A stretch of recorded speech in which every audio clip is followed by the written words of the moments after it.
tak eta aya satu dongeng ketika dek berangkat menuju Mekah orang Baghdad seorang wali Allah dibarengan ku murid-muridna.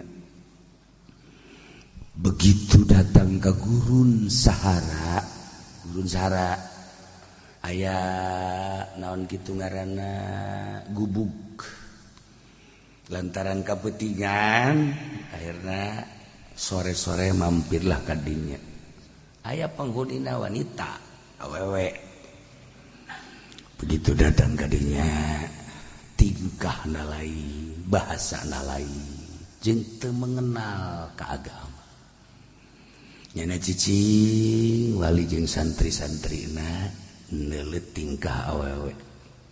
Begitu disuguhan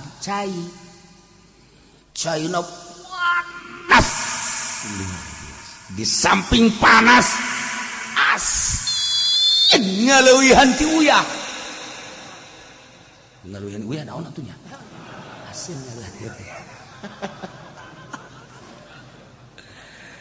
Aduh, eta wali seripit. Oh, tu imah lain inum. Nganasehatan wali makan teureun-eureun nganasehatan. Ieu kampung kadi jauh kaditu jauh hanya aya sababaraha gubuk kukula ditinggalingan 3. Cek dahareun jeung inumeun sakieu ayana ieu kan geus lain rarasaan mun hayang ngeunah nginum ka kota tuh Baghdad di dieu sabaraha puluh kilo datang tadi atawa Iran tuh di dinya hayang inuman naon bae susu kopi susu jahe bahkan jahe aya dek hayang nginum naon di dinya ngeunah hayang panas hayang tiis hayang sedang aya di dinya teu perlu cek awet teu perlu pan bisa ngajawab kos kitu teu kebel datang salakina mantes moro ternyata anu diboro ku nyata beurit kaget wali teh aku beurit sih tidinya ka pamajikan asakeun suguhkeun cek wali aing disuguhan beurit santri-santrina kabeh aya 50 ya mau tidak mau setiap lu datang ka dieu kudu nginum kudu dahareuna saaya-aya teu bisa henteu cek wali teh kan ieu haram cek hatena teh tapi diicip-icip abeh kadele doang adu dilepehkeun kunyan diicip-icip cek teh si daging kos kieu dahar lamun teh dibuluh wae waduh tadi orang hayang ngiuhan tentem maksudna abeh ngeunah wudu salat tapi ternyata kos kieu ya lantaran wali mah usieun la khaufun alaihim wala hum yahzanun ya otomatis nganasehatan Pak lamun hayang makanan anu ngeunah di berbagai jenis daging rek sapi erek kuda rek onta jeung berbagai daging domba embe ikan itu kota Baghdad belah itu kota Iran ndek hayang pasakan bentuk naon nu asin nu lada araraya nu amis araya kami ulah model kos kieu ulah sok hayu nganasehatan ka aing sia bae aing mah aing bae wali kan berarti berpikir oh horeng orang Baduy mah teu daek narima nasihat kunaha kumahanya be urang Baduy mah teu nyahoeun haram teu nyahoeun halal Baduy henteu nyahoeun nya mangeunah teu nyahoeun teu ngeunah kos kitu bae teu daekeun narima nasihat sakitu geus dipantengkeun nasihat ka Gusti Allah Gusti tanpa aya embel-embel jeung muatan abdi teh dibere tugas ku Gusti ti tangga nasihatan iraha manggi munkarat iraha manggi kitu maksiat abdi teh sakemampuan abdi nganasehatan ieu ternyata orang Baduy mah teu bisa dinasehatan teu narima Baduy mah matak di urang ge lamun henteu narima nasehatan tak Baduy teh Badawi eta lah kos kulantaran nganasehatan diancam lamun cicing di dia buluh ku aja kecuali berangkat aing teu perlu nasihat sakurang Baduy segala ceramah segala naon julukan sejuta umat 1000 umat bohong amplop kayaknya sial teh Baduy kunaon jeung ngerawang kitu teh Baduy nya Masya Allah tambah nanti aing teh mah eueuh di ditu mah ngerawang kitu nah ayeuna berangkat balik cek kiai cek wali barang terus lanjutkeun pemberangkat lalakon ke Mekah tah menang sababaraha kilo tidinya haus perbekalan cai ditanya coba dengan sumur aya sumur begitu aya sumur cuman eueuh timba coba dengan timba jangan dengan cai dengan timba aya begitu diasupkeun timba kaluhur eueuh aya nu nari coba dengan ditimba dengan ditimba eueuh deui 3 kali eueuh coba turun salah seorang lep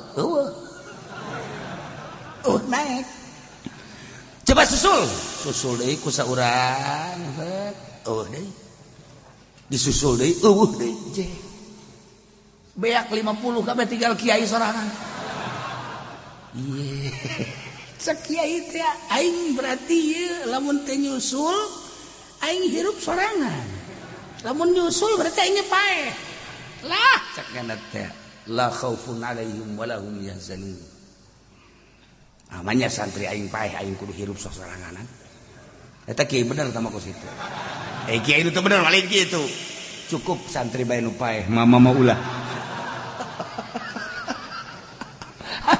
Masya Allah santri gak ditanya saya menang berkat ente kajen mama menang alhamdulillah nyeri jasa paneta nasib santri nyeri lain gitu siapa menang berkat ente ya nu mama ya tah jang salah dia kabeh kajen mama eta kiai bener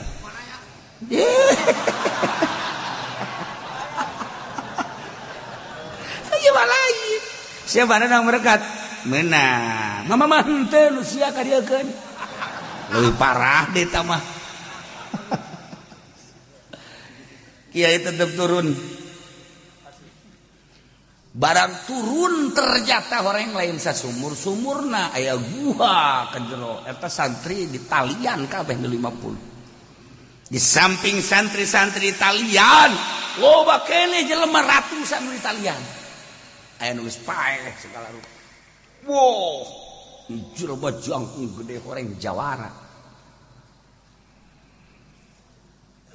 maneh kuari dek ditanya ku aing cak jawara namun sia teu akur jeung di hate aing jawabanana nasib sia sarua jeung eta ditalian ku aing mal bededah datang ke sapaeh-paeh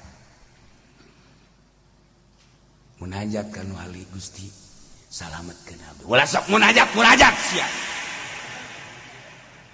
doa segala nanaon ya aing nanya aing teh deuk cicing di nagara mana nu ngeunah jang aing nagara mana nu subur nu dahar mun hayang daging naon bae aya mun nginum cai naon bae nu pake kahayang ku aing aya timimiti panas sedang tiis no amis pahit kudu aya namun hayang awewe nu muana bae nu ku aing dipake ka hayang kudu aya hiburan sakahayang aing kudu aya negara mana mun sia bisa nebak aing dek kadinya sia selamat tapi lamun sia teu bisa ngajawab kalian siapa ini waduh cak jana berarti ieu kabeh nasibna teu barisa ngajawab cak hatena ieu aing ieu tinggal aing ieu nasib aing kumaha ya cek jana dibere ilham kan ku Gusti Allah walina lamun bapa dek neangan nagara anu ngeunah dahar ngeunah nginum ngeunah kawewe ngeunah sare nagara mah ambalaya sakanyahoan ku kaula mah di Irak sadaekna dek dahar naon nginum naon awewe kitu keneh berbagai hiburan di Mesir leuwih dahsyat tibatan di Irak Iran sarua bae Suriah kitu keneh Turki besi hayang nu bual lede bujurna di Turki susuna ge lain lalagaan di Turki mah keur parawanana makan gareulis jasa urang neuleuh di Mekah asal geus boga anak bae turun mesin masya susu teu kawadahan saember Turki eta kos kitu Turki bae eta andet not Mesir itu kayaknya nah aya deui nu buadek nya hideung eta di ditu takroni manehna ge uturan ditu ieu sebenarnya ayalah wajah-wajah takroni tah dek deangan kesenangan dek di bahanna ge aya ngan meureun moal aya nu ngaleuwihan di dua negara hiji Mesir dua Turki eta urusan dunia tapi ceuk ulah mamaningan ge ulah kos kitu neangan mah di mana nu urang bisa tentrem hirup sanajan di kampung sanajan di leuweung sanajan di tengah-tengah kesepian kerumunan manusia tapi urang ngarasa tentrem di dinya sorga urang teh dia sanajan urang cicing di tengah-tengah kerumunan nu rame di kota tapi urang teu ngarasa tentrem atuh kota tinggal kota teh jadi neraka sanajan urang cicing di tempat anu loba pasar misalnya di jelema anu loba dahareun ambalaya sayureun ambalaya kitu keneh sagala rupa ambalaya awewe tapi urang teu ngarasa tentrem eta pasar teh jadi neraka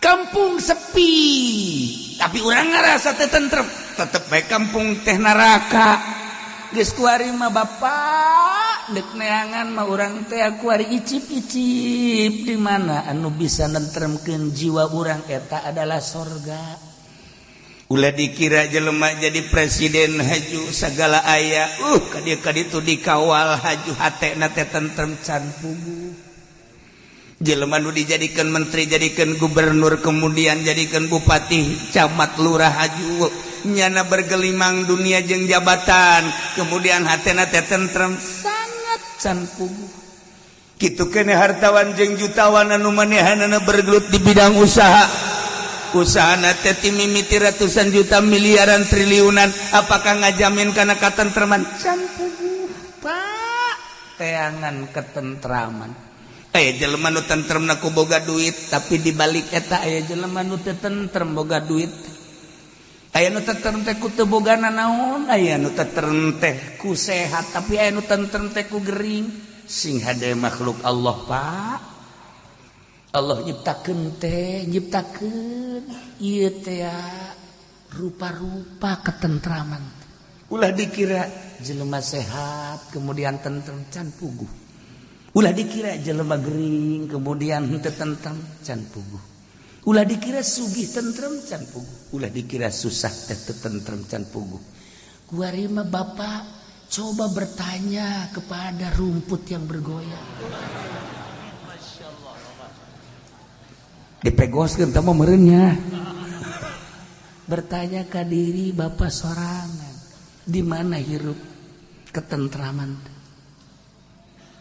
Kakak ceknya aing manggihan nasihat model maneh lolobana mangan nasihatan teh hayang hebat tah jadi presiden, hayang hebat tuh jadi raja, hayang hebat tuh jadi pengusaha, hayang hebat tuh jadi sugih, hayang hebat tuh jadi jawara. Eueuh di hate aing kabeh geus sebab aing geus ngajajal kabeh geus ngarasaan. Jadi raja aing geus jakos itu, jadi sugih aing geus jakos itu, jadi jawara aing geus ngarasan kuas itu. Aing nyangan ketentraman can manggih-manggih. Ternyata nasihat sia rada asup. Teruskan coba nasihat sia. Teruskan. Lamun bapa neangan ketentraman teh ulah ngadengekeun nasihat batur sebab bapa nu bakal ngarasakeun. Tapi ai jalan-jalan mah tetep bae kudu menta ti jelema anu geus ngarasakeun ketentraman. Lamun bapak geus pernah jadi raja di kerajaan teu tentrem ulah diteruskeun. Lamun bapak jadi jelema sugih teu ngarasa tentrem ulah. Lamun bapak jadi jawara teu ngarasa tentrem ulah. Nah, kasugihan, jabatan, kakayaan sagala nentremkeun. Kuari bapak nanya ka jelema nu geus pernah manggihan katentreman abeh bapak neruskeun. Kasaing kudu nanya. Ka guru kula bae. Ai sia geus tentrem can sia nanyakeun ka guru sia. Geus. Atuh ai geus batu teu kudu nanyakeun ka guru sia atuh ka sia bae bego. Waduh. Bener oge. Jawara mah sok aya kituna tah. Nanya teh pinteran jawara sebenarnya. Da naon aing nanya ka guru sia? Ai sia geus nanya ka guru sia. Haji sia geus bagi katentreman tuh ka sia bae sarua bae. Lamun nanya ka kula mah kieu bapa anu nyieun tentrem teh horenganan Allah.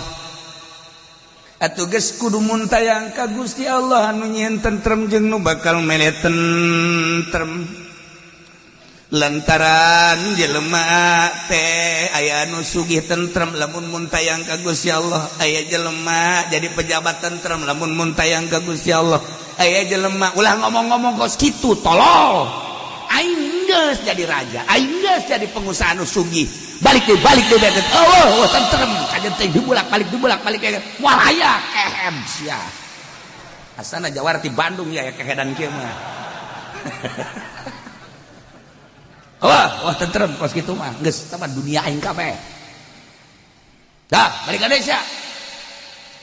Kuari mah nu bakal mere tentrem teh Gusti Allah, atuh kuari mah ka Gusti Allah. Carana nyaho aing geus kitu ge kerja di pejabat ge aing tukang nasehatan batur. Ka batur aing tukang nasehatan. Nih saya raja harus manut kepada raja, tidak manut akan borgol lu. Aing tah paranti aing geus kitu mah.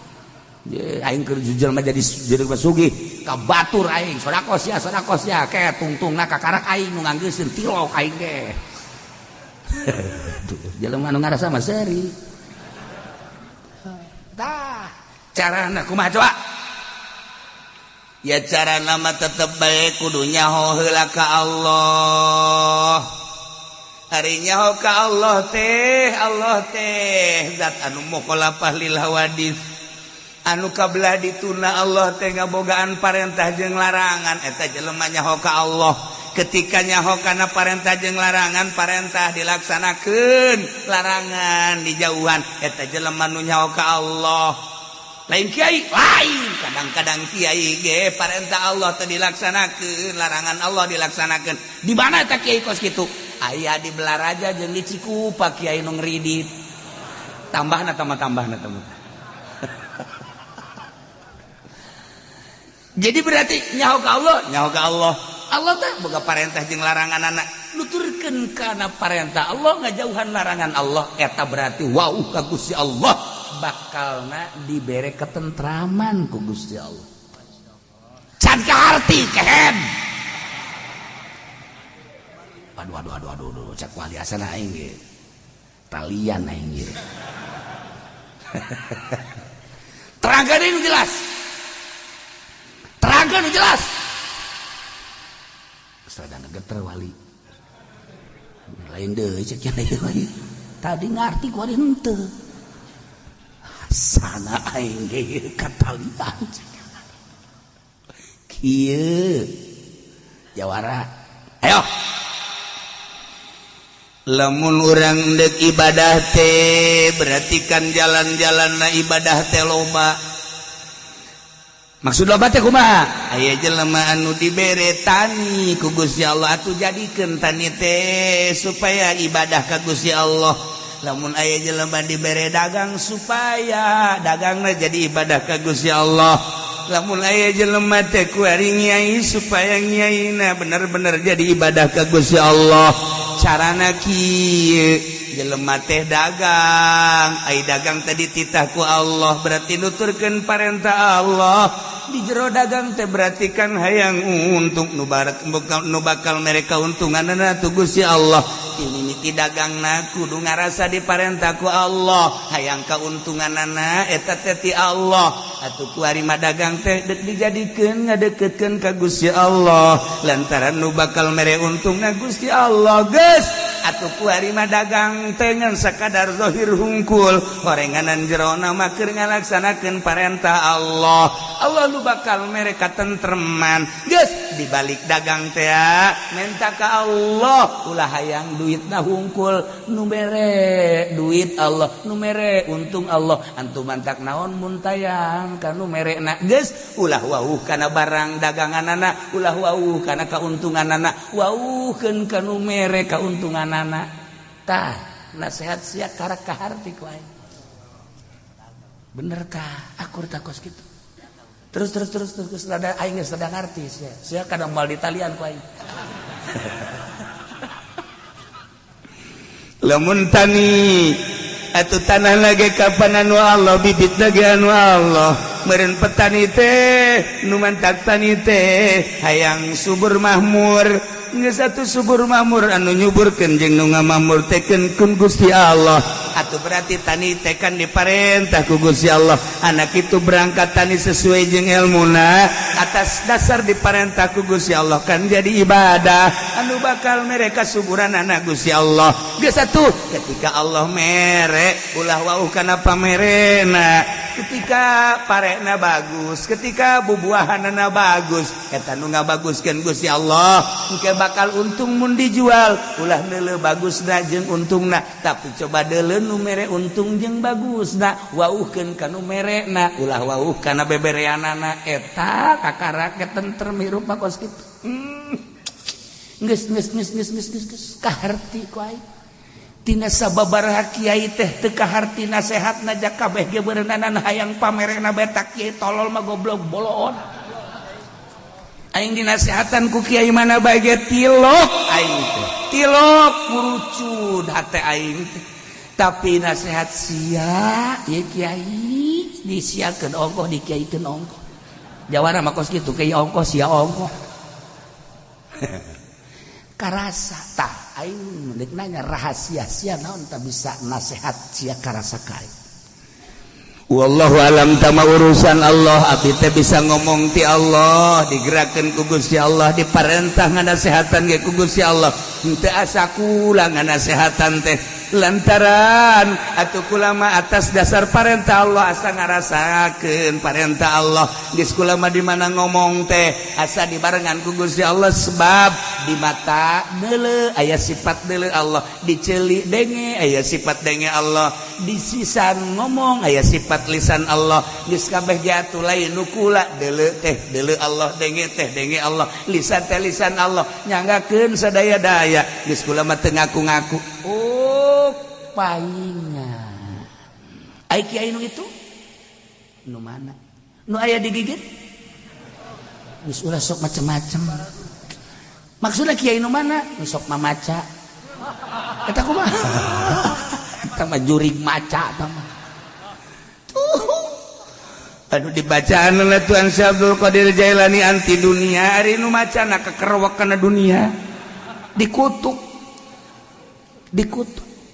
ongkos ahli Quran lamun aya jelema maca Quran ngan sakadar ngabeberes makharijul huruf jeung lagamna Quran bakal ngutuk ka jelema nu macana Quran bakal ngutuk ka nu macana ulah sambarangan wali mah kos kitu bahasan teu saeutik qori anu dikutuk ku Quran kalamullah dipake lalagaan dikutuk ku Quran sorangan hakikatna ku Gusti Allah teu saeutik qori anu dikutuk ku Gusti Allah cirina jelema nu dikutuk ku Gusti Allah masa sia anu dipagahkeun Quran tapi hasud masa sia anu dipagahkeun Quran tapi dengki masa sia anu dipagahkeun Al-Qur'anul Karim tapi manehanana teu warau jeung ahli-ahli Allah masa sia anu dipagahkeun Al-Qur'an tapi dadasekan dina dunia bakal terkutuk ku Quran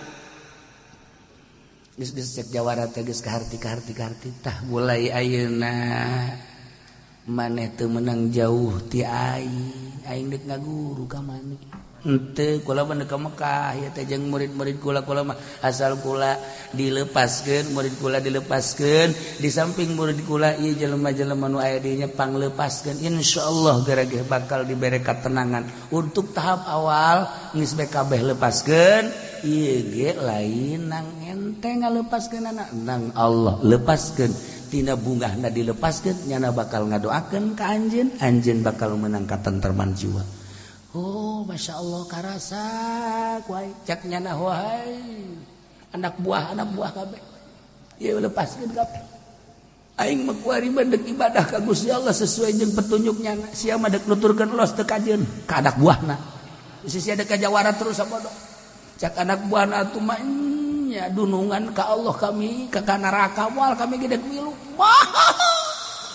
dongeng mah cepet haju jara di wali bae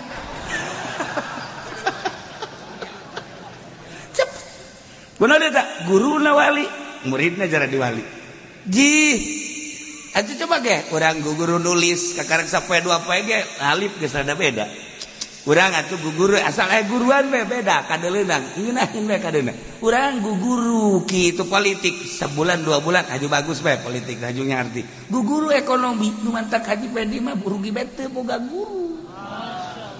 guru istiqomah dina ruginya mah ai kudu boga guru mah ieu carana ki beda tuh nah tergantung kumaha guruna nah ieu guruna wali atunya nage mengarah ka wali jawara cak jana di negara aing kungsi di usaha aing kungsi di budaya aing kungsi di memana ngagarong aing kungsi ternyata aing ngadengekeun nasihat lain nasihat ahli Allah mah teu karasa ku hate aing kakarak ngadenge nasihat nu karasa horeng nasihat ti ahli Allah aing kuari gurak batu moal ngajauhan ti ahli-ahli Allah ti ayeuna datang ka paeh diangkat jadi wali Allah kalaluar kabeh wow bareng kalaluar eta kiai ditalubruk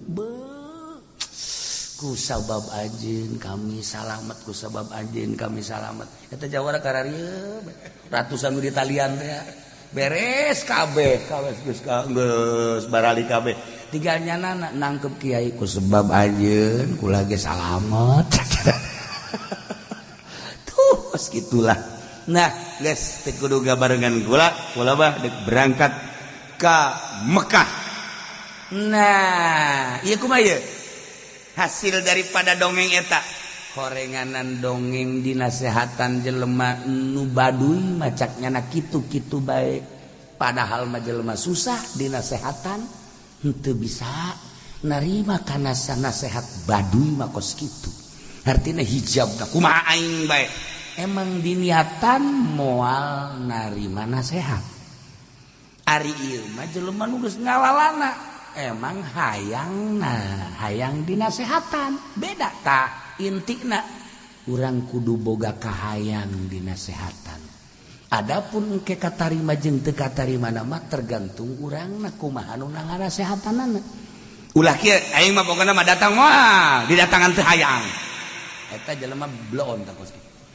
aing mah pokona mah moal bisa moal aing mah datang ka pangajian moal ngondang kiai moal aing mah eta ngaranna geus teu narima kana nasihat ieu mah meuleuwih kandel hijabna aing geus datang ka pangajian geus ngadengekeun nasihat adapun geus datang ka ditu mah kumaha aing bae datang geus sia ngaji ulah loba omong di mana ngajina kumaha aing bae cek kana teh neangan tiang di mana tiang maksudnya geus pokona mah eta kos kitu. Jadi kieu kesiapan diri horeganan lamun diri siap menerima nasihat, narima jeung tarimana mah kana nasihat urusanana lain deui. Ngan siap dinasehatan tanda ahli sorga. Tapi ketika geus teu siap dinasehatan, sanajan kiai ge aya, aing mah moal daek narima nasihat ti sasaha aing moal ka jeung kuku mah. Sebab ilmu naon atuh jadi aing mah aya kabeh. Cilaka ieu kiai. Cilaka ieu kiai.